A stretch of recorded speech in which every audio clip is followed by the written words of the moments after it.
Je pense qu'on est en direct, c'est bon Sandrine, Bah c'est ouais, ça? mais Et ben voilà. carrément.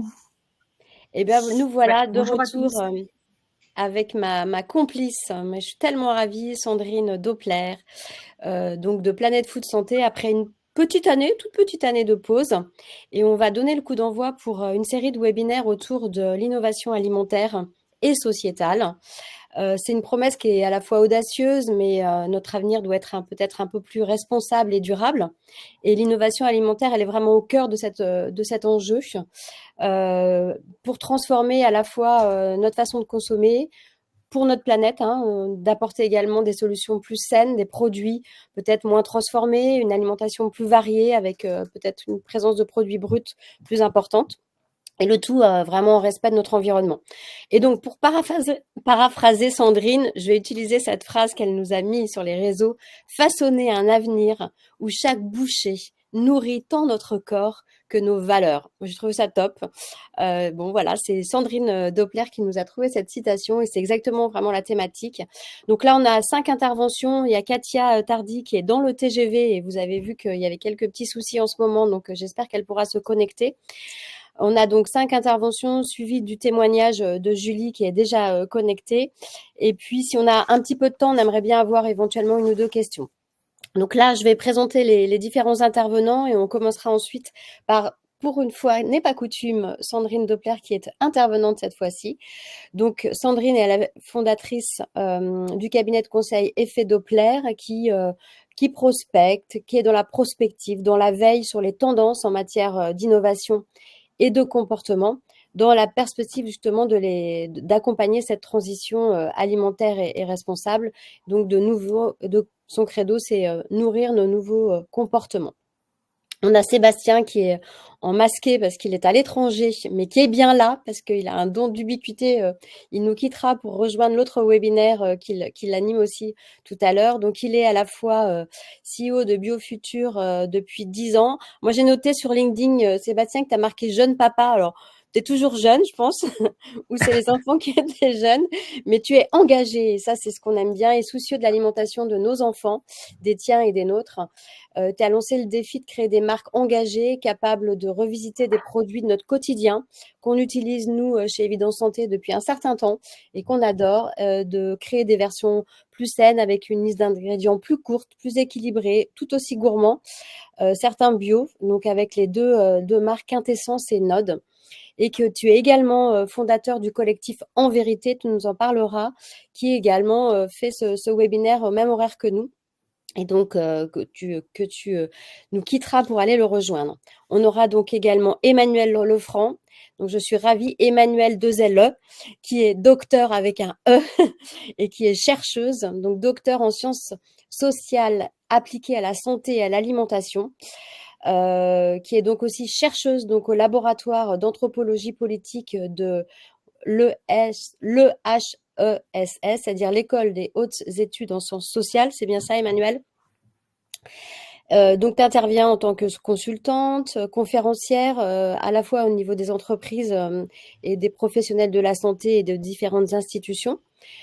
Tu es membre du comité de sciences et de recherche de la FDN, donc tu es, je crois aussi diététicienne nutritionniste, il me semble, et ton objectif est d'aider à tisser, et de faire des ponts entre les différents acteurs de la filière alimentaire. Donc bienvenue, Emmanuel. On a également Karine Sanouillet, que je suis ravie, qui ait accepté d'intervenir. On s'est croisés nombre de fois ces dernières années dans différents d'ailleurs réseaux. Donc experte reconnue dans le domaine de la connaissance consommateur en grande distribution et transition alimentaire. Tu es une dirigeante expérimentée en entreprise, association, dans le secteur public et tu es aussi, c'est là aussi où on s'est beaucoup croisés, engagée pour l'égalité femmes-hommes. Tu as été dans un cabinet ministériel et tu es également chroniqueuse consommation. Tu es présidente d'une association, c'est ça, RET-L, Oui, qui œuvre pour justement d'accélérer la prise de conscience de cette problématique dans le secteur du retail, du commerce et de la grande distribution, donc l'égalité femmes-hommes. Merci beaucoup, Karine, de ta présence. Katia, que je présente, mais qui n'est pas encore rejoint le webinaire, qui est la cofondatrice avec ses 2 associés, Alix et Louise, alors qu'on connaît bien avec Sandrine, hein, parce qu'on a eu l'occasion d'ailleurs de lui remettre des prix, enfin de la mettre en avant. Et donc, elles ont créé finalement une entreprise et des biscuits qui cochent toutes les cases, puisqu'elles récupèrent du pain, elles en font une farine, des délicieux cookies dans des ateliers avec des personnes en situation de handicap. Donc, elles sont à la fois anti-gaspi, inclusives et en plus gourmandes. On retrouve les biscuits d'ailleurs dans le TGV. J'espère que Katia se nourrit de ces petits biscuits en même temps qu'elle est coincée dans le TGV. Et on a donc en dernier, donc on aura l'intervention de Julie qui a disparu mais qui était là il y a quelques instants, qui est dans sa voiture également, qui après un parcours dans dans la consommation, enfin dans les entreprises de grande conso et de l'industrie, elle a fondé Ramdam Social avec Luco, une entreprise donc à mission. Et elle réapparaît. Donc Julie, je disais, tu as fondé Ramdam Social, donc une entreprise donc qui a un but, c'est d'aider les gens avec des bons produits. Et donc vraiment l'innovation, c'est que quand on achète, on va également générer immédiatement un don pour une association. Tu nous en parleras.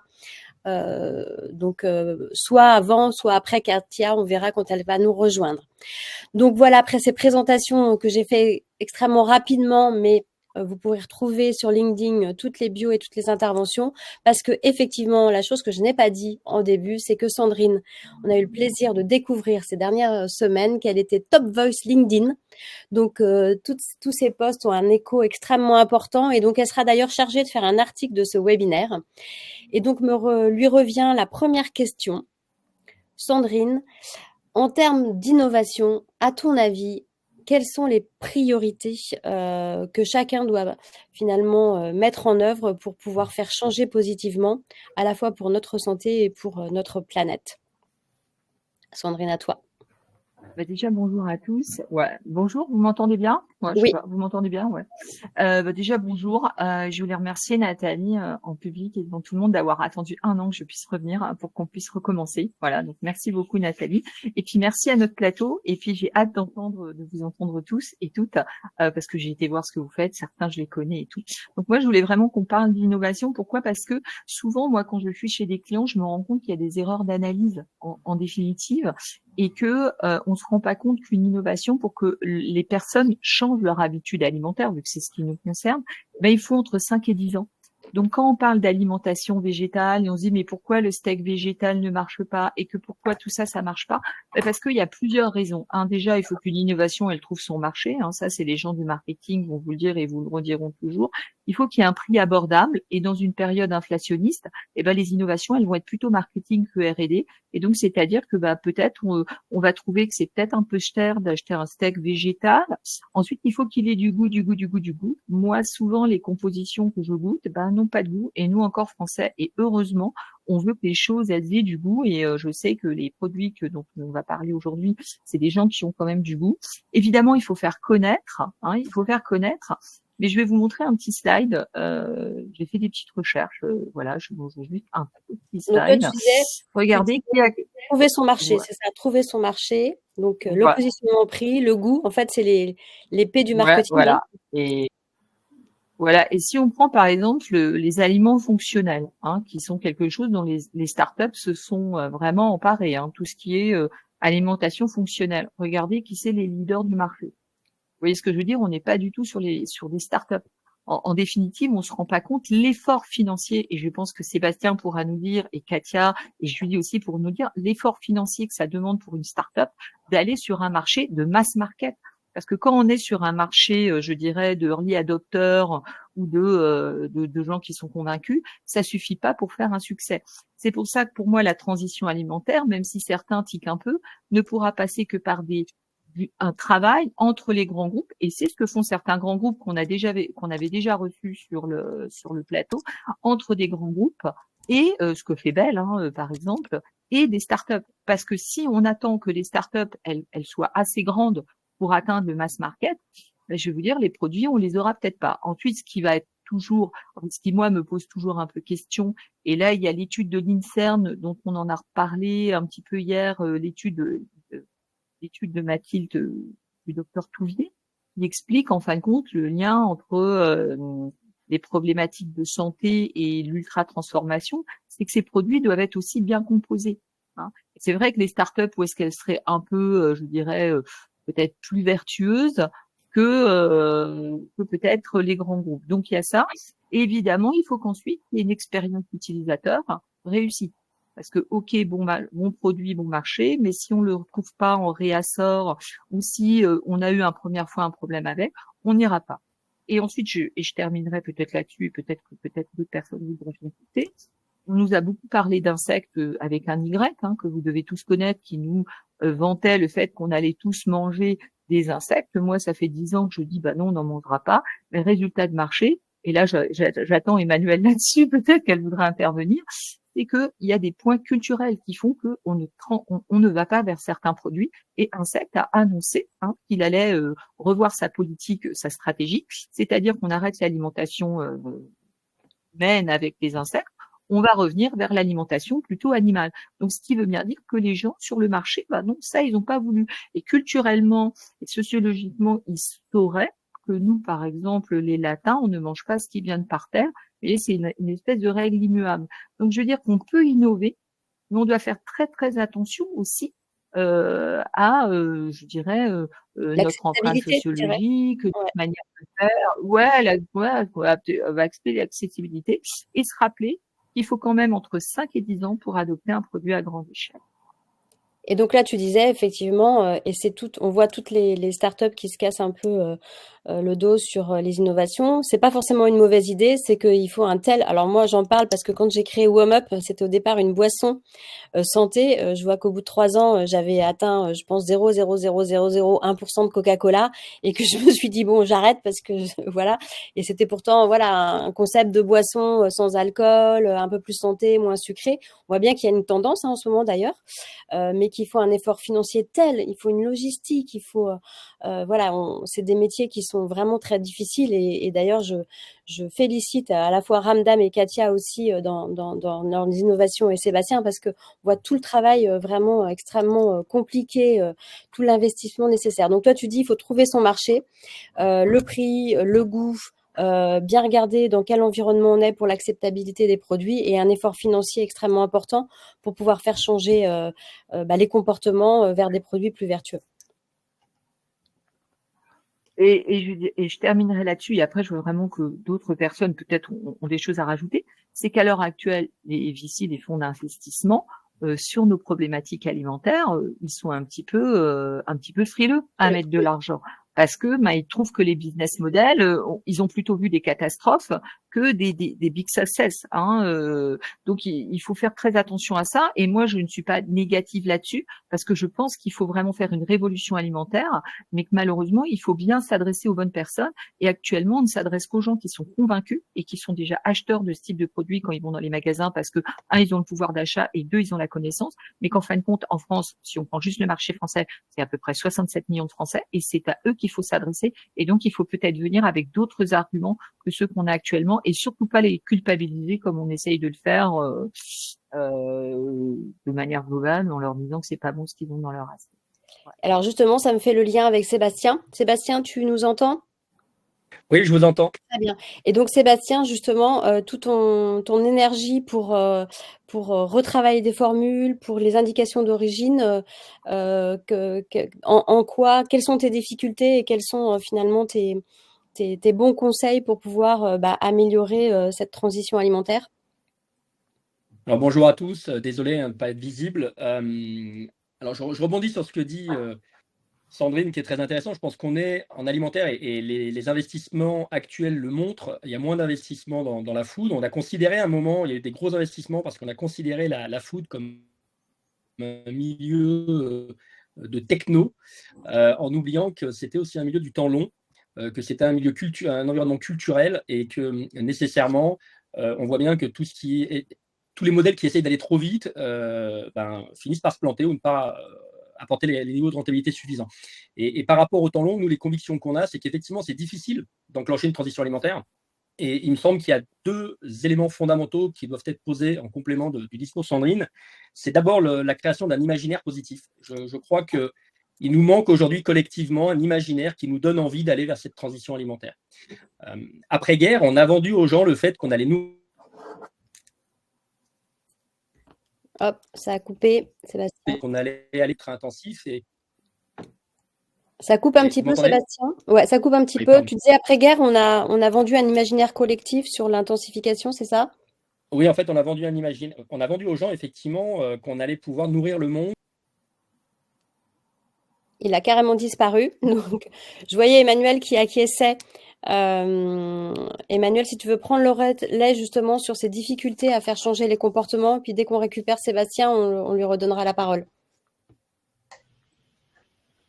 Oui, bonjour. Ouais. Oui, je vois que ce qui a déjà été évoqué, ça va dans le sens de ce que je voulais vous proposer aujourd'hui, effectivement, avec le fait de tenir compte des gens qui, a priori, ne sont pas encore convaincus.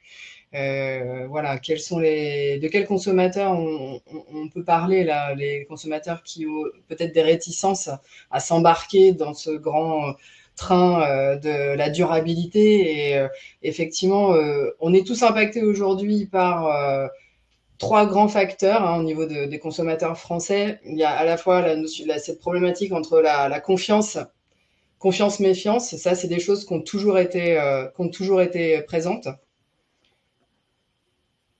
Ah, je ne vois plus personne. Je peux C'est bon, continuer c'est à bon. parler? On t'entend bien, on Vous t'entend m'entendez? bien. Je pense que Sandrine a Ah enlevé oui, les vidéos pour que ça bien marche sûr. mieux. D'accord, il n'y a pas un bug généralisé, Non, tout va non, bien. c'est Ok. bon. Donc, ouais, je Non, disais, non, il y non. a trois facteurs qui nous impactent tous en tant que consommateurs en France. On a ce dialogue entre la confiance et la méfiance. Ça, c'est quelque chose qui est anthropologiquement fondé, qui a toujours été là. On pourrait comprendre qu'aujourd'hui, on est un peu dans une phase de crise car tout est exacerbé, bien évidemment, par l'industrialisation de notre alimentation qui est mise en place depuis longtemps. Donc ça, ce sont des choses qu'on connaît bien, mais auxquelles on se heurte toujours, hein, bien sûr. Cette notion de méfiance, elle est tout le temps là.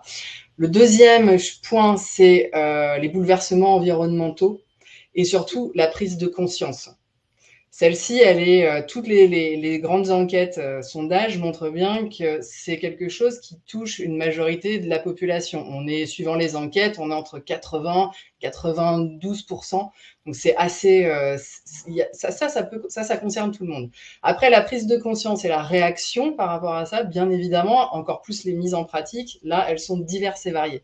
Ensuite, il y a un troisième point, c'est le facteur économique. Et ce qu'il faut comprendre ici, alors, économique bien sûr au sens pouvoir d'achat des individus, et le critère économique dans le choix alimentaire. Ça peut être complètement dissocié. On peut avoir un fort pouvoir d'achat, mais un rapport économique à l'alimentation où on estime qu'on ne va pas accorder une part importante. Donc ça, c'est bien deux choses différentes. Après, là où j'en viens à faire le lien avec ce que vous avez déjà dit, c'est par rapport au fait que on a dans notre imaginaire collectif aujourd'hui quelque chose qui va opposer la prise de conscience des bouleversements environnementaux et le placement économique dans lequel le consommateur se situe dans la société. Et on a une présentation aujourd'hui médiatique et on va dire la façon de penser un peu générale de ce problème, elle est d'opposer malheureusement une démarche écologique et des principes économiques. Tout à fait. Et je pense que là, on a un frein important. Ceux qui vont ne pas être sensibles aux innovations alimentaires durables, ça va être sur un gradient confiance-méfiance, des gens qui vont être particulièrement sensibles aux bouleversements environnementaux, particulièrement méfiants, et pour lesquels les réponses qui sont apportées par les innovations alimentaires durables ne vont pas encore assez dans leur sens. Donc ceux-là, j'ai envie de dire, ils sont minoritaires. Et ensuite, on a tous ceux qui sont en dessous, qui vont être qui vont pas être impactés non plus par les innovations alimentaires durables. Là, ça va être plus en termes d'identité. C'est-à-dire, donc là, on en revient à la question culturelle. Car, comme je viens de le dire, on oppose socialement la notion d'écologie et la notion d'économie. Et là, les gens, ça va être des personnes qui vont avoir cette impression que ces produits ne sont pas faits pour eux. Il y a une question de non-adéquation identitaire et culturelle par rapport à ça, qui est portée par la manière d'opposer justement la préoccupation environnementale et la capacité économique. Et donc, il y a plusieurs travaux qui vont dans ce sens-là, qui montrent qu'on a une consommation qui est perçue comme élitiste, avec une notion d'exemplarité qui est inatteignable, voire culpabilisante, et qui va renforcer la difficulté à changer son alimentation. Ça, c'est valable pour tout le monde. C'est difficile pour tout le monde de changer son alimentation. Mais là, on a un renforcement identitaire et ça se sclérose et on peut avoir un rejet. Voilà, ça, c'est pas pour moi, ça m'intéresse pas, je vais même pas regarder. Quand bien même, la sensibilité aux drames environnementaux qu'on est en train de vivre, elle est présente. Elle est partagée, ouais, tout à fait. Elle est partagée. Donc, il y a, je pense, je finis là-dessus en disant qu'il y a vraiment certainement aujourd'hui une importance à accompagner la mise en lien symbolique entre des actions qui soient à la fois économes et écologiques et montrer qu'il y a de l'économie écologique dans des pratiques qui sont déjà préexistantes chez les gens. Et il faut aller chercher dans nos identités populaires, culturelles, là où on a cette adéquation qui est déjà existante. Voilà. Alors, c'est vrai que c'est un peu l'exemple quand Katia pourra nous rejoindre. Je pense ce que je disais, elle cochait toutes les cases. Sébastien, je te redonne la parole. Effectivement, quand tu disais, on est parti d'un imaginaire intensif dans les années, on va dire, 60-70. Je te laisse continuer dans ce cas. Est-ce que vous m'entendez du coup? Oui, on t'entend. Très bien. Ok, désolé vraiment. Très bien. Parfait. Non, je disais, effectivement, on est parti d'un imaginaire positif pour enclencher cette transition d'après-guerre qui a fonctionné et qui s'est même emballée. Et je pense qu'aujourd'hui, il faut qu'on ramène aussi les gens en termes de conscience dans un imaginaire qui est positif, en démontrant comment l'alimentation peut changer notre monde à tous, en nous maintenant en meilleure santé, en remettant de la biodiversité. On est tous, je pense, sensibles à la nature, en nous permettant également de nous faire plaisir, en redonnant du travail à nos paysans. Et tu parlais de l'origine, Nathalie, je crois que c'est un vrai sujet. Plus d'1 million de paysans. Ils sont mal rémunérés, ils sont mal considérés. Mais finalement, on peut se demander quel est l'avenir de notre métier sans paysans. Et même quel est notre avenir en tant que peuple sans nos paysans. Donc on doit à un moment, je crois, poser le sujet de l'information au cœur de la table, ne pas avoir peur de l'affronter, même si c'est compliqué. Parce que d'une part, c'est des informations qui sont clés pour les Français, c'est-à-dire que les gens ont envie de savoir d'où vienne leur alimentation. Et d'autre part, en les privant de pouvoir faire un choix éclairé, finalement, qu'est-ce que font les Français sans information? Et aller au privat, ça fait rarement le jeu de la qualité alimentaire, ça fait rarement le jeu d'une santé publique un peu plus dynamique. Donc, un peu plus. Je disais justement, Sébastien, il y a une réticence à afficher l'origine. Or, on se dit, peut-être pour certains, ça n'aura aucun intérêt, mais peut-être pour une petite part, ça pourra avoir un intérêt et ça enclenchera cette spirale positive. C'est un peu, tu sais, je fais un parallèle avec l'histoire des jouets très bas de gamme où on a commencé à dire mais c'est fait un peu n'importe comment dans des pays qui respectent pas l'éthique. Et on sent qu'une partie de la population a commencé à regarder un petit peu et on enclenche. Et je suis complètement d'accord avec toi, c'est que effectivement, si de toute façon on ne sait pas d'où ça vient, donc on n'aura aucun changement possible. Donc Exactement. Je crois que c'est très juste. Ce que tu dis, Nathalie, c'est qu'on a un problème dans notre société, c'est qu'on attend d'avoir trouvé une solution qui soit acceptable par tous pour l'enclencher. Exactement. Et alors qu'on se rend bien compte, la bio, c'est à peine 6% des achats alimentaires. On voit bien quand même que déjà la bio a challengé, a commencé à transformer un peu nos modèles avec seulement 6%. Donc, il n'y a pas besoin d'avoir 100% des gens qui transitent pour enclencher le changement.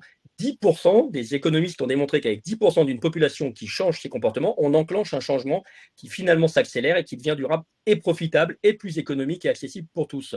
Et c'est pareil sur le pouvoir d'achat.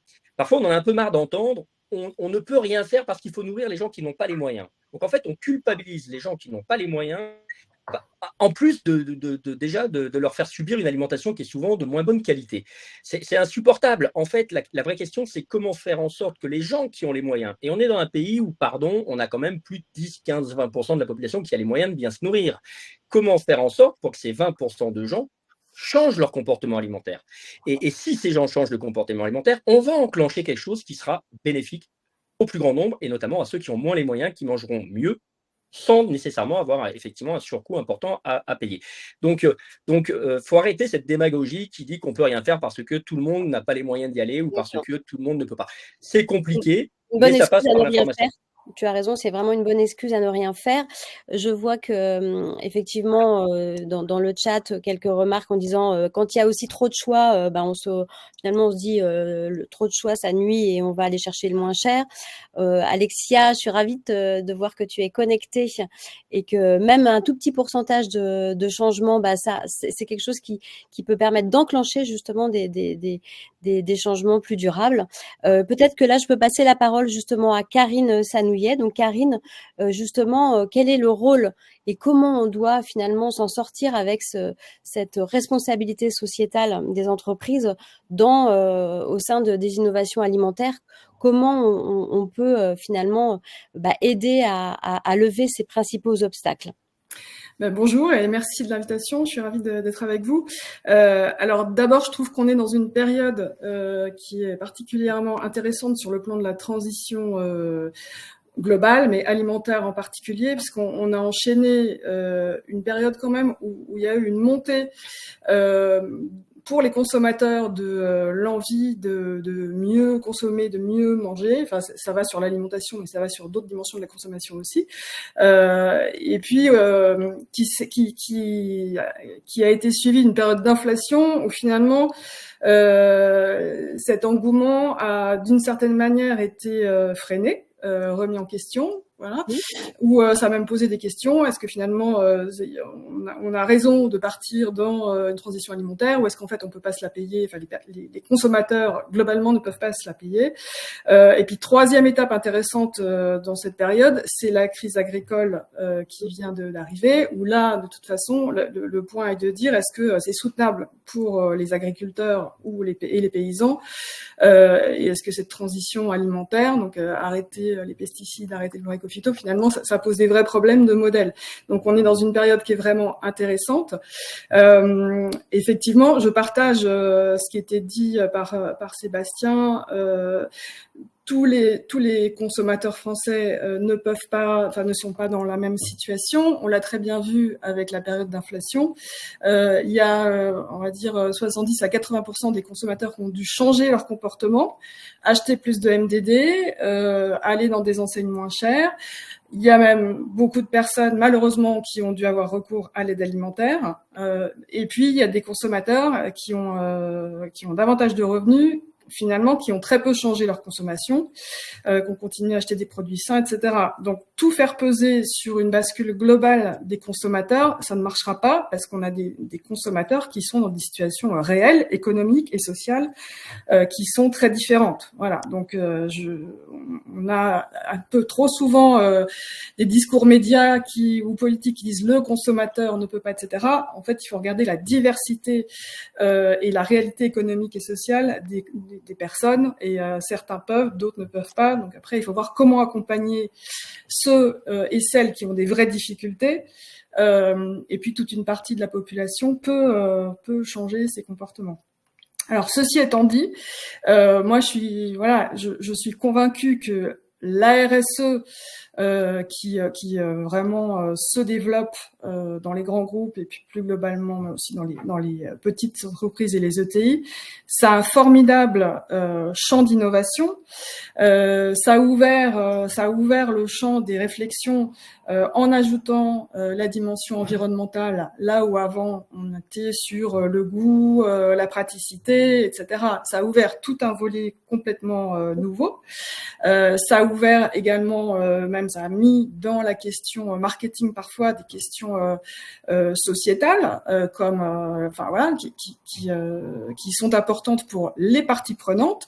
Donc ça a ouvert le nombre de parties prenantes. Au fond, une direction marketing jusqu'à il y a quelques années s'occupait surtout de ses consommateurs. Aujourd'hui, elle doit s'occuper aussi des producteurs, des ONG, voilà. Donc ça a ouvert complètement le champ et ça c'est tout à fait propice à l'innovation parce que par définition ça amène des choses nouvelles.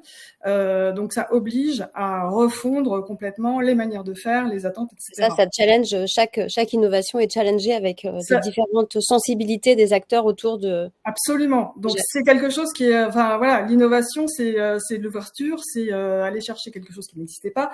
Donc par définition, ouvrir le champ à la fois des domaines traités et des parties prenantes, c'est quelque chose d'extrêmement extrêmement propice à l'innovation. Et le deuxième point, c'est que la RSE, à la différence de la philanthropie qui peut vivre à côté de l'entreprise, la RSE, c'est une transformation du modèle d'affaires. Donc, pour parvenir à baisser ses émissions de gaz à effet de serre, on doit transformer sa chaîne logistique, on doit transformer ses achats, on doit à peu près tout transformer.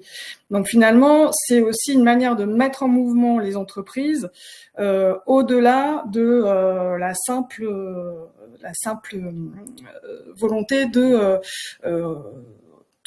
répondre aux désirs des consommateurs ou créer des nouveaux désirs des consommateurs. Ça change complètement la donne. Alors, ça s'illustre, et c'est le slide d'après, par des nouvelles manières de faire. C'est l'éco-conception, donc ça qui a amené des nouvelles manières de créer des nouveaux produits qui intègrent d'un bout à l'autre de la chaîne la volonté que ce produit, in fine, ait peu d'impact si on est sur la question environnementale, ou inclut davantage si on est sur la question sociale, ou rémunère bien les producteurs si on est sur la question de l'amont. Donc voilà, c'est vraiment pour moi un formidable détonateur dans l'innovation. En revanche, c'est vrai, ça sort l'innovation d'une innovation qui soit purement marketing. Donc, c'est une innovation qui n'est pas forcément uniquement tournée sur le client final.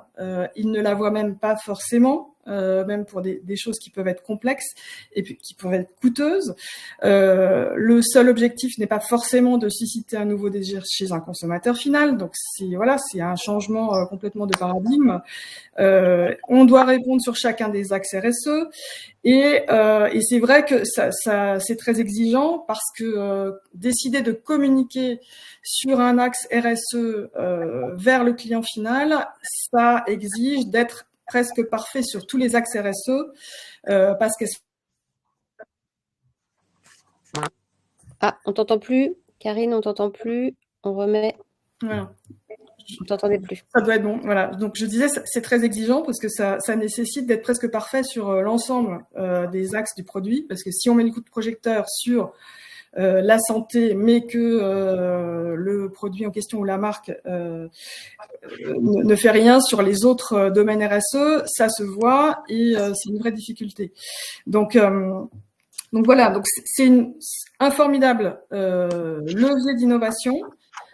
Cela amène beaucoup de contraintes et beaucoup d'exigences pour les marques qui se lancent dans l'innovation dans un objectif RSE. Et in fine, donc c'est vrai qu'une innovation ne sera pas forcément rentable au bout de 5 ans, au bout de 10 ans, elle sera peut-être même jamais rentable. Donc la question du financement de l'innovation au service de la RSE, elle est fondamentale. L'État met des moyens à disposition. Le plan France 2030 a un volet important sur la transition alimentaire. Donc, c'est une réalité. Pour mener cette transition alimentaire, il y a besoin d'investissement et besoin de développer des choses qui ne sont pas forcément rentables au sens d'une entreprise. Mais c'est pour moi, voilà, c'est un formidable levier d'innovation. C'est une innovation qui n'est pas forcément uniquement au service des ventes. Donc, ça nécessite dans les entreprises un process d'arbitrage permanent entre des critères économiques pour décider de lancer telle innovation et des critères RSE. Donc, ça complexifie probablement la donne et en même temps, c'est une formidable ouverture vers un avenir. Et pour faire le lien avec dans le chat cette histoire de volonté, je trouve qu'on sent dans les entreprises une volonté et d'avancer. Alors comme l'a dit tout au départ Sandrine, peut-être que ça n'a pas encore trouvé son marché, mais c'est le sens de l'histoire. Donc de toute façon, il faut finalement encourager ce type d'initiative et notamment, et c'est ce que tu as aussi souligné Sandrine, c'est l'effort financier effectivement extrêmement important qui doit être mis en place par les entreprises, son retour effectivement immédiat sur l'investissement. On a dit au revoir à Sébastien qui a dû rejoindre l'autre webinaire, mais on a gagné au change Katia qui a réussi à nous rejoindre, qui a dû arriver, je ne sais pas si tu es arrivé à Montparnasse ou c'était toujours dans la galère de train. Coucou Katia. Vous m'entendez ou pas? On t'entend très bien. On t'entend très bien et on te voit aussi. J'ai réussi à trouver une petite salle, mais avec une très mauvaise connexion. Donc, je suis sur mon téléphone avec une connexion approximative, mais je vous vois et je vous entends. Mais ça va. Et bien justement, on va profiter que tu aies la connexion avant d'entendre le témoignage effectivement de Julie, qui est la pauvre dans sa voiture aussi, qui nous écoute et qui attend. Katia, justement, on va en profiter pour que tu puisses un peu... Alors, en gros, si je te résume, si tu n'étais pas là au début, donc Sandrine a refait le point justement sur vraiment les critères importants pour faire passer les innovations. Donc, comme je le disais, le mix produit, le goût, le prix, mais également pour l'entreprise, l'investissement. Sébastien nous a rappelé également l'importance de savoir ce qu'on mange, l'origine, pour pouvoir faire des choix éclairés. Et puis, Karine et Emmanuel nous ont donné aussi les éléments importants qui vont favoriser le changement de comportement des consommateurs. Et donc, toi, ce que j'ai dit quand je t'ai présenté, tu n'étais pas là, mais que finalement, alors avec Sandrine, on te connaît bien parce que voilà, on a suivi le parcours pratiquement depuis le début et que Quignon, les petits biscuits, ils cochent toutes les cases. D'abord, ils sont bons. Parce qu'il faut le dire, dans le TGV, ils nous sauvent. Moi qui prends le TGV très régulièrement, mais ils sont effectivement, ils cochent la case de la récupération, donc par rapport au gaspillage, de l'inclusion, puisque dans les ateliers avec des personnes en situation de handicap, et puis toute la com que vous en faites, les trois associés féminines que j'adore. C'est vous détonnez, vous changez, et c'est un peu aussi pourquoi on a sélectionné, tout comme Julie, Ramdam Social. Dès qu'on a été en contact, j'ai trouvé génial et la com et l'investissement. Enfin voilà, je pense qu'aujourd'hui, il faut y aller. Effectivement, c'est dur. Et ce serait ma question, Katia. C'est quoi les freins et qu'est-ce qu'on peut faire pour que tout le monde mange des petits quignons? Espérons que bientôt tout le monde mangera des petits quignons. Déjà, merci de m'accueillir et bonjour à tous. Donc, en effet, nous, on défend une démarche à impact social et environnemental. Donc, on a essayé de pousser les curseurs au bout. Et donc, nos biscuits sont anti-gaspi, donc fabriqués par des personnes en situation de handicap à partir d'un vendu de pain. Donc, on a commencé par le pain. Mais là, aujourd'hui, on travaille sur d'autres matières upcyclées qui sont soit des coproduits de l'industrie agroalimentaire, soit des invendus de la distribution pour vraiment toujours aller plus loin dans cette lutte contre le gaspillage. Et qu'est-ce qu'on peut faire pour que les gens mangent plus de quignons? Je pense que c'est déjà embarquer les foules dans ces mouvements plus vertueux et prouver aux gens que on peut être bon pour la société, bon pour les papilles, enfin bon pour la société, bon pour la planète, mais avant tout bon pour les papilles. Et souvent, c'est contre-intuitif qu'on puisse avoir un produit engagé et qu'on puisse se faire plaisir. C'est exactement ce que on a disait Sébastien. Faire une bonne... on a l'impression que faire une bonne action, ça va être faire une concession. Sur le goût, sur tout l'aspect organoleptique du produit. Et donc, nous, on veut vraiment rentrer par le plaisir. Et c'est pour ça qu'on a commencé avec le biscuit. On voulait quelque chose qui soit familial, transgénérationnel et qui puisse vraiment réunir tout le monde autour de la table et vraiment rentrer avec quelque chose de gourmand et vraiment faire rimer gourmand et militant. Et prouver qu'en fait, parce qu'en fait, nous, quand on présente notre démarche, bon, les gens trouvent que la démarche est bien, mais quand ils goûtent, ils sont toujours surpris. Ah, et en plus, c'est bon. Ah, et en fait, c'est bon. En fait, pour toute autre marque de biscuits, ils ne se diraient pas ah, et en plus, c'est bon. Là, je ne sais pas s'ils font une animation Michel Augustin en rayon. Ils ne disent pas ah, et en plus, c'est bon. Non, ça reste un biscuit. Ouais. Donc, on sent qu'il y a encore. Je l'ai noté, ta punchline, elle est pas mal. Faire une bonne action sans concession. Sans concession sur le goût et sans concession sur effectivement l'engagement. Ouais. C'est ça. Mais du coup, dans la tête des gens, il y a encore beaucoup de préjugés autour, nous, de toutes les questions liées à l'anti-gaspi. Et ils ont l'impression qu'on va chercher les pains dans les poubelles. Et aussi autour du handicap, il y a quand même encore beaucoup d'idées reçues.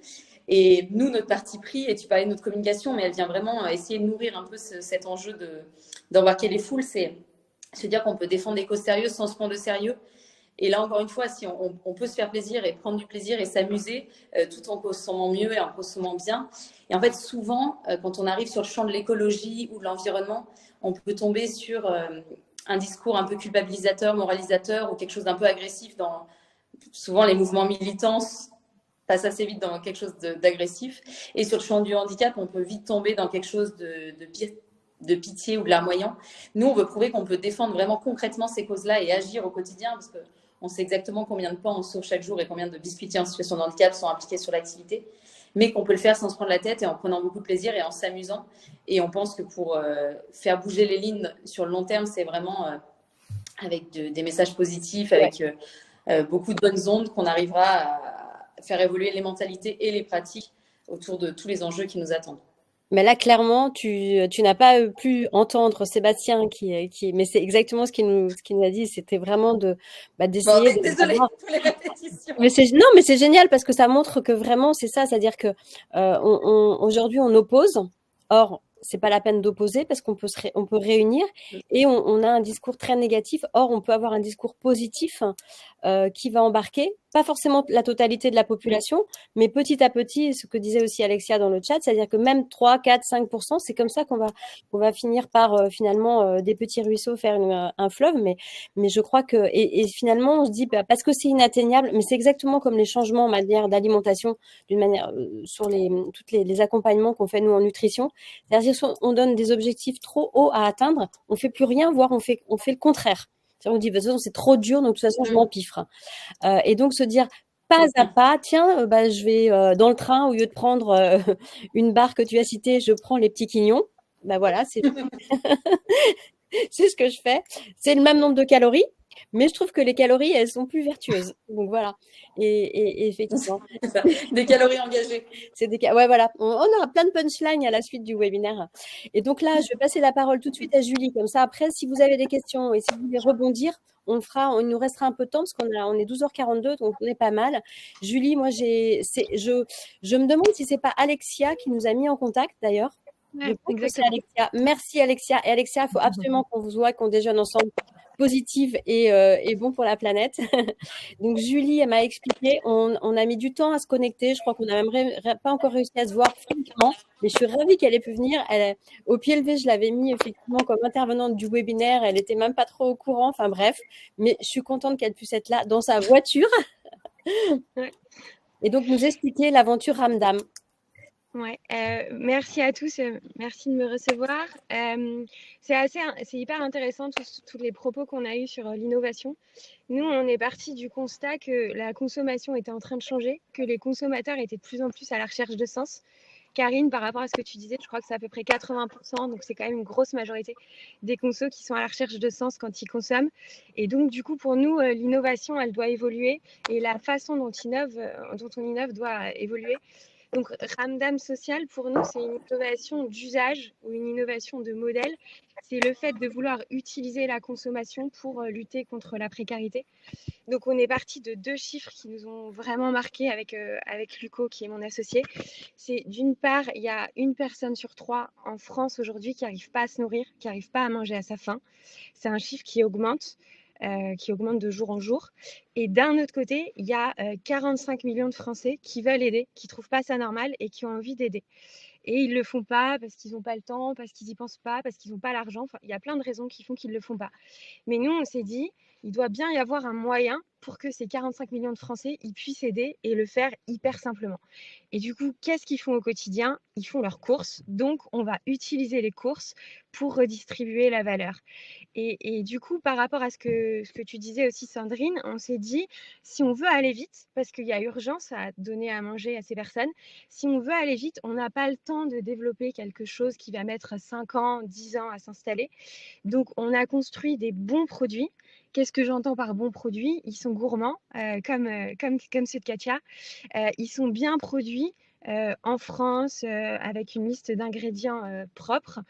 Et en fait, à chaque fois qu'ils vont être consommés, ils vont redistribuer, à chaque fois qu'ils vont être achetés, ils vont redistribuer une partie de leur valeur à une personne en situation de précarité, avec 3 assos, le Secours Pop, les banques alimentaires et le SAMU social. Et du coup, on a aujourd'hui des sablés, des cookies, des chips qui redistribuent une partie de leur valeur à ces assos. Remontre encore un petit peu. Ah oui. Tu vois on va distribuer 7 à 10% de notre chiffre d'affaires à des associations. Donc, on a vraiment innové sur le modèle en se disant comment on fait pour intégrer le don dans notre business model sans demander de contrepartie à qui que ce soit, ni aux consommateurs de payer plus cher, ni aux distributeurs de rogner sur sa marge, ni aux producteurs de rogner aussi sur la façon dont ils vivent. Et du coup, je pense que quand on arrive à avoir un projet où tout le monde est gagnant, ça peut aller assez vite. Nous, on a commencé à réfléchir à la boîte avec Luco, on l'a créée en mars l'année dernière. On est aujourd'hui dans 80 carrefours depuis 3 semaines. On a pu en 3 semaines générer le financement, le cofinancement de 8000 repas. On sera dans 500 points de vente d'ici à la fin de l'année et à la fin de juin. Et on vise 250 000 repas cofinancés d'ici 2024. Donc voilà, je pense que quand on arrive à trouver un projet porteur de sens pour tous les intervenants, on peut aller assez vite et c'est ce qu'on est en train de faire. C'est top. Et je me disais aussi, il y a une réflexion parce que on l'a eu aussi, nous, quand on a fait le kit de survie pour étudiants avec l'association Copains. Et on s'est dit, il y a deux choses. Effectivement, c'est gérer l'urgence, c'est-à-dire c'est pas normal que les étudiants, c'est pas normal que des gens aujourd'hui ne puissent pas manger à leur faim. Mais après, comment, alors on donne concrètement, mais après, comment on peut aider aussi intégrer. Et donc, vos initiatives, elles vont embaucher aussi des gens. Parce que si on est en situation de précarité, c'est qu'on n'a pas les moyens. Si on n'a pas les moyens, c'est qu'on n'a pas les revenus. Si on n'a pas les revenus, c'est qu'on n'a pas le travail. Et peut-être que justement, des entreprises vertueuses, moi je crois qu'aujourd'hui, de travailler dans l'entreprise de Katia ou la tienne, bah, ça a un sens et ça peut attirer aussi un certain nombre de populations qui ont envie de trouver un peu plus de sens dans leurs entreprises. Et moi, pour regarder autour de moi tous les groupes avec qui on travaille, la difficulté aujourd'hui d'impliquer, d'intégrer, pas forcément des jeunes, mais des gens impliqués dans la notion de social, de planète, eh bien, vos entreprises, elles donnent envie de s'investir aussi au-delà. Et je trouve que c'est aussi un moyen, finalement, de résoudre le problème. C'est-à-dire que si on n'a pas à manger, c'est qu'on n'a pas l'argent. Mais si avec, voilà. Donc, je trouve que créer des emplois dans vos entreprises, c'est aussi quelque chose de très vertueux. Et c'est un peu aussi comme ça qu'on voit vraiment l'entrepreneuriat de demain. Et je remarque, mais alors là, ça va être, c'est que beaucoup de femmes sont engagées dans ce type d'entreprise. Ce type d'entreprise où il y a un engagement vertueux. Alors, je dis pas que les hommes sont moins bien, mais je dis qu'aujourd'hui, je constate que la part d'entrepreneuriat au féminin a des entreprises plus engagées dans le respect de la planète, dans le respect d'égalité homme-femme, parce qu'on a vécu la problématique, dans le respect de la planète et de la santé, et que je trouve que on devrait finalement flécher aussi des investissements, parce qu'on voit bien au niveau des levées de fonds qu'on a encore quelques difficultés justement pour lesquelles on fait pas confiance dans ce type de projet. Et je pense que voilà, il faut vraiment l'engager et vous soutenir. Et pour vous soutenir, c'est hyper simple, mais moi je suis toujours de ce principe-là. On n'a pas besoin qu'on s'apitoie sur notre sort. Acheter les produits, ce sera aussi simple que ça. Et c'est un cercle vertueux. Achetez les produits de Julie, donc qui sont clairement identifiés sur les emballages, les produits de Katia et de ses cofondatrices. Et comme ça, on n'a pas besoin, ça va tout ça. Ça va finalement enrichir cette spirale vertueuse. Donc là, on est à 12h50. Nathalie, Voilà. Moi, j'avais deux petites questions à vous poser, et à Emmanuel, et un peu à toi sûrement, parce que c'est quand même un peu ton métier. À Emmanuel, comment on pourrait faire évoluer pour une catégorie de personnes? Moi, le samedi après-midi, ma super activité, c'est d'aller regarder les caddies des gens dans les supermarchés. Et puis pour eux, la notion de manger sain, de manger durable, c'est pas peut-être la même chose pour tout le monde. Comment on peut faire évoluer ces caddies de course? Parce que les gens n'ont pas conscience, en fin de compte. Tu vois, Emmanuel, quand moi je les rencontre et que je fais une photo de leur caddie et que je leur demande d'expliquer, pour eux, c'est bon. En fin de compte, ils se rendent pas compte. Et puis, Nathalie, la transition alimentaire, ça passe aussi par le changement, notre changement d'alimentation, manger moins. Et j'aurais aimé, voilà, que tu puisses un peu nous en parler. Alors d'abord peut-être Emmanuel, et puis après toi, et puis après je laisserai la parole aux autres. Ouais, Emmanuel, je te laisse. On a perdu Emmanuel. Pendant ce temps, vas-y, Nathalie. C'est bon, je suis là. Voilà. Emmanuel? Ah, voilà. Oui, ça paraît. C'est des constatations effectivement qu'on peut tous faire et sur laquelle on se heurte effectivement un peu avec désarroi, mais en fait là on a avant tout une question de capacité de classification des aliments en termes d'aliments sains ou non sains. En sachant qu'il n'y a pas d'aliments réellement sains de toute façon, il faut voir l'alimentation à l'échelle plus large de l'ensemble des consommations de l'individu, du foyer, sur un temps plus ou moins long. Après, là, on rejoint aussi, je pense, toute le grand questionnement autour des nudges ou de la manière d'informer de manière rapide et efficace les gens au moment de leur choix alimentaire, au moment où ils vont prendre tel ou tel produit. Donc là, c'est plus du côté marketing et également du côté de la santé publique, les grandes questions sur les scores qui doivent être imposés, notamment sur tous ces produits. Et là, aujourd'hui, on voit des choses beaucoup évoluer. En France, on a choisi le Nutri-Score, mais il est toujours en avancée, en réflexion. Et en face du Nutri-Score, il y a aujourd'hui une grande réflexion autour de la notion de la transformation et de l'ultra-transformation des produits. Voilà, il y a quand même cette thématique-là qui est fortement présente aujourd'hui et qui va certainement venir bouleverser autant, bien sûr, le monde de l'entreprise qu'on n'a pas fini d'en entendre parler également au niveau de la santé publique. Parce que, je ne sais pas si je peux rentrer dans le détail ici, mais on a quand même effectivement dans certains magasins aujourd'hui, on a pu constater des magasins un peu de centre-ville, de dépannage, on peut aller jusqu'à 80% de produits qui seraient des produits étiquetés ultra transformés si aujourd'hui on se servait des classifications apparemment les plus usitées pour déterminer, parce qu'on a une grande problématique autour de la définition également. Donc nous, dans le milieu de la science, il y a la question de la définition du sain, du pas sain, de la transformation, de l'ultra-transformation qui est aujourd'hui d'une complexité très importante et il n'y a pas du tout de consensus à ce niveau-là. Alors autant vous dire que au niveau du consommateur, on se pose la question de comment les informer, mais sur quoi les informer également. Et voilà, on est dans une période de transition, comme disait Karine, et la transition, elle est également du point de vue de la classification des aliments et de la manière dont on doit informer les consommateurs. Il y a plein de choses qui vont se décider dans les mois à venir. Ouais. Et complètement. Juste un mot, si je peux intervenir en tant qu'ancienne de la distribution. Les distributeurs aussi ont un rôle très important à jouer parce que entre les industriels et le consommateur, il y a les distributeurs qui ont en principe un rôle de sélectionneur. Ce qu'on constate, c'est quand même qu'on a une reproduction des assortiments année après année qui bouge assez peu, voilà. Et donc c'est aussi cette question-là, c'est comment entre industriel et consommateur, le distributeur pourrait jouer un rôle. Enfin, il le joue. On voit bien Carrefour Paris sur Ramdam, etc. Je dis pas du tout qu'il y a rien de fait, mais la part d'offres dans le chiffre d'affaires, la part de produits voilà qui sont plus sains, etc. Elle est toute petite. Donc ouais. Pour faire cette bascule, il faudrait quand même du volontarisme à un moment, quoi.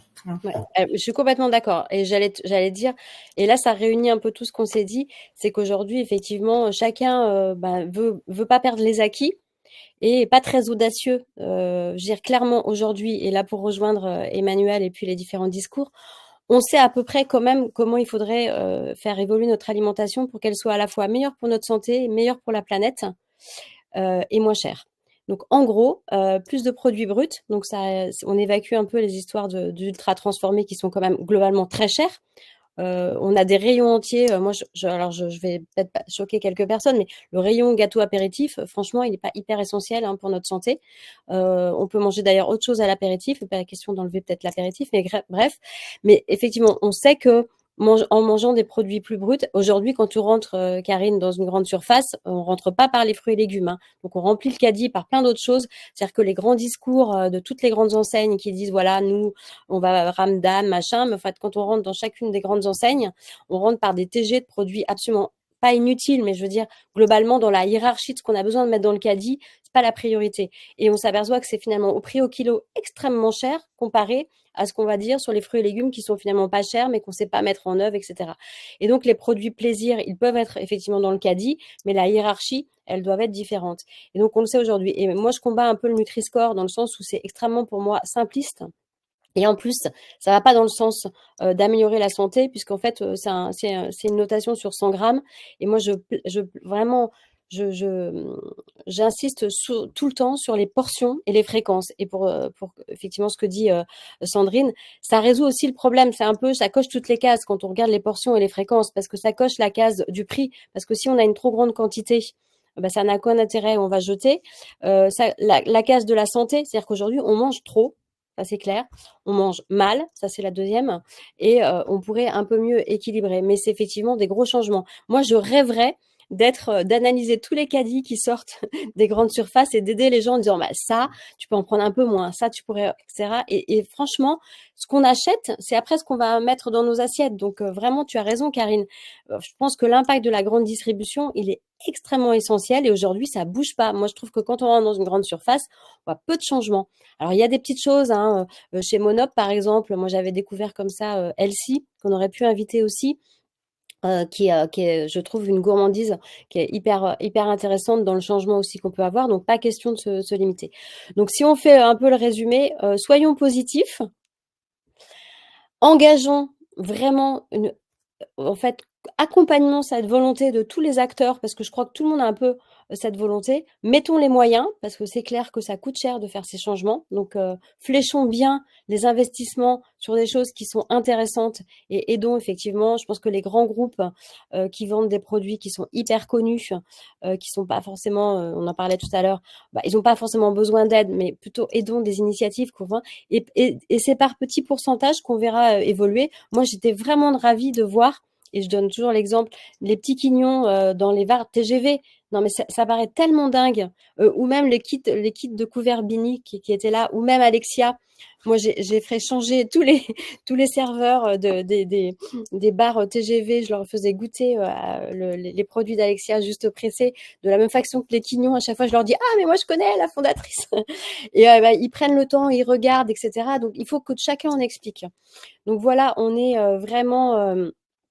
je pense voilà, on n'arrête pas de le dire, mais je crois que vraiment on vit un changement sociétal sur plein de choses, sur les rapports hommes-femmes. Vous voyez, enfin, je trouve on est plein d'émotions en ce moment sur tout ce qui se passe. Donc il faut aussi qu'on se pose, mais qu'on se dise, voilà, chaque fois que je fais quelque chose, je me pose la question. On peut pas tout faire bien, mais si on peut à chaque fois se poser la question, comme tu disais, Sandrine, les gens en fait sont pas au courant. On leur dit, bah tiens, quand tu achètes ça, tu sais que Ramdam, eh ben, il redonne. Tiens, tu sais que les étudiants, tiens, tu sais que l'inclusion, c'est important, etc. Donc voilà un petit peu, ma conclusion, c'est positif. Accompagnons le changement, mais mettons les moyens. Et c'est ce qu'on j'ai vu dans le chat. C'est vraiment, pour moi, quand la meilleure traduction de la volonté, c'est d'y mettre les moyens. Quand on met pas les moyens, c'est que c'est pas important. Et que c'est vrai pour toutes les causes. Hein. S'il n'y a pas d'argent pour les enfants placés, s'il n'y a pas d'argent pour l'égalité homme-femme, s'il n'y a pas d'argent pour l'écologie ou pour les changements, bah, c'est que c'est pas très important. Donc, mettons les moyens. Sandrine, je te laisse peut-être finir ce webinaire en annonçant le suivant, à moins que quelqu'un d'autre ait des choses. Oui, très bon les produits, donc tous les produits de Elsie. On t'entend pas, Sandrine, ton micro est coupé. Sandrine, ton micro est coupé. Excusez-moi, je coupe toujours mon Ouais. micro. Moi, je coupe Ouais, aussi, trop comme ça, bon tous ces produits, je leur dis. Alors là, en plus, je vois qu'il y a Xavier qui fait de la gaufre et tout. Et donc, toutes ces personnes me donnent l'occasion de rebondir sur notre prochain webinaire parce qu'en plus, je sais qu'il est dans l'auditoire de Freddy Tiburce, qui sera sur l'innovation alimentaire. Et tous ceux qui n'ont pas candidaté il y a 2 ans, pourront candidater cette année, vu que cette année, Planète Food Santé est encore partenaire du concours de l'innovation qui avait lancé Freddy Tiburce. Donc Xavier, Claire, si vous n'aviez pas candidaté, bon, Katia, c'est déjà fait. Je crois que tu avais fait. Hein, je sais pas si vous aviez candidaté au concours. Et même je me demande si vous n'aviez pas eu quelque chose. Voilà, donc bien sûr, voilà, c'était fait. Donc ça, c'est le prochain webinaire au mois de mars. Hein. Ouais. Et voilà, il y aura une remise des prix sociales. Donc, Julie, tu pourras candidater aussi et tout. Et puis, en plus, voilà, Freddy tape quelque chose dans le chat. Voilà, il faudra juste qu'on fixe la date. Moi, j'ai été ravie qu'on ait repris ensemble. Il y a plein déjà de commentaires sur les réseaux sociaux y compris sur LinkedIn, et je les remercie tous. Donc, on se retrouve le mois prochain. On fera un article, on prendra toutes vos interventions, puis on fera des petites vidéos et on reviendra sûrement vers vous pour refaire des petites pastilles, voilà, pour qu'on nous connaisse bien. Et comme tu le dis, et tu sais que moi, je suis toujours un peu comme toi là-dedans, on est des femmes. Alors bon, Sébastien est plus là, donc on peut se la raconter. On est des femmes, il faut aussi qu'on valorise notre travail. Il n'y a pas que des hommes qu'on doit mettre en avant. Et juste pour me faire 3 minutes 30 secondes d'autopromo. Cette année, j'étais la seule femme dans la section foot, mais quelle honte internationale, avec Olivier qui était, il y avait d'autres gens dans la foot, mais voilà, j'étais la seule femme.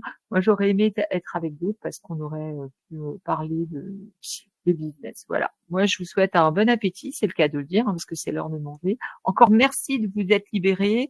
Merci Et puis, Katia, je vous dis à merci très Julie, bientôt. merci Emmanuel, merci Karine et merci notre homme alibi, Sébastien, qui a disparu parce qu'effectivement, à chaque fois qu'on me dit j'ai pas trouvé de femme, nous on les trouve vraiment hyper facilement, donc je vois pas le problème. Voilà, merci à toutes pour vos engagements.